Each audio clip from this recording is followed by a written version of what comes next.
سلام، مهمان برنامه امروز ما آرش حسنیا همکارم از رادیو فرداست. آرش، به برنامه ما خوش آمدید. و نخست میگفته که حاصل شدن موافقه، در صورت حاصل شدن موافقه بین قدرت‌های جهانی و ایران و برداشتن تحریمات یا حداقل سبکتر کردن تحریمات، این برای اقتصادی ایران چه پیامدهای مشخص میتواند داشته باشد؟ نخستین سطح اون و آنی ترین اثری که خواهد گذاشت اثری است که از بابت گشایش امور بانکی، به ویژه خدمات سویفت و تبادلات ارزی ایران و بانک‌های جهانی به وجود خواهد اومد. و این به معنی این هستش که خب بخش عمده‌ای از پول‌های بلوکه شده پس از تحریم‌ها که ناشی از فروش نفت ایران بود که اونجور که معاون آقای روحانی گفتند بیش از 8 میلیارد دلار هستش، اون آزاد میشه و به اقتصاد ایران باز میگرده. اما مهمتر از تمام اینها برای اقتصاد روزمره و معیشت ایرانی ها اثر روانی هست که لغو تحریم ها یا توافق حتی که مرحله پیشینی تر لغو تحریم ها هستش برای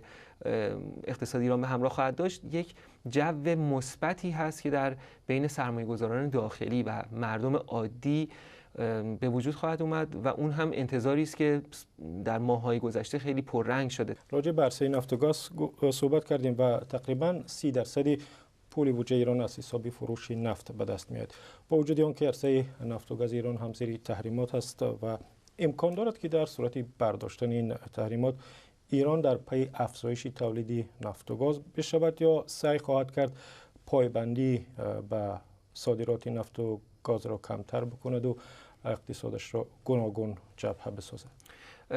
همونطور که اشاره کردی اقتصاد ایران، تحریم ها شاید یکی از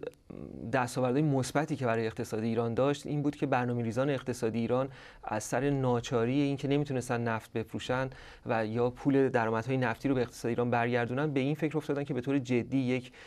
آرزوی شاید 50 ساله رو تحقق بدن که سهم وابستگی اقتصاد به نفت رو کاهش بدن. در بودجه‌ای که در سال 94 قرار هست مبنای کار دولت قرار بگیره، همونطور که گفتی میزان وابستگی اقتصاد ایران به نفت به 31% کاهش پیدا کرده، نسبتی که در سالهای گذشته خیلی بالاتر از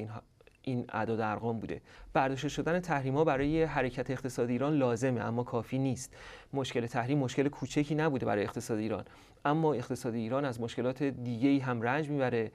که ارتباطی با تحریم‌ها نداره و اون مشکلات ساختاری هست که در اقتصاد ایران هست، مشکلات برنامه‌ریزی اقتصادی هست که در دو دولت گذشته یعنی دولت‌های آقای احمدی نژاد به شدت اینها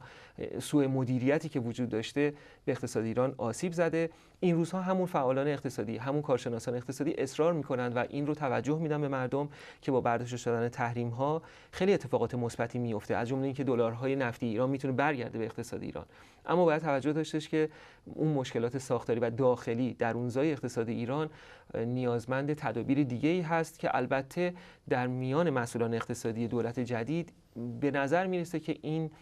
عزم و اراده وجود داره که اون مشکلات برداشته بشه و اقتصاد ایران بتونه حرکت رو به رشد خودش رو از سر بگیره. تشکر. همکارم آرش حسنیا از رادیو فردا با ما صحبت می‌کرد.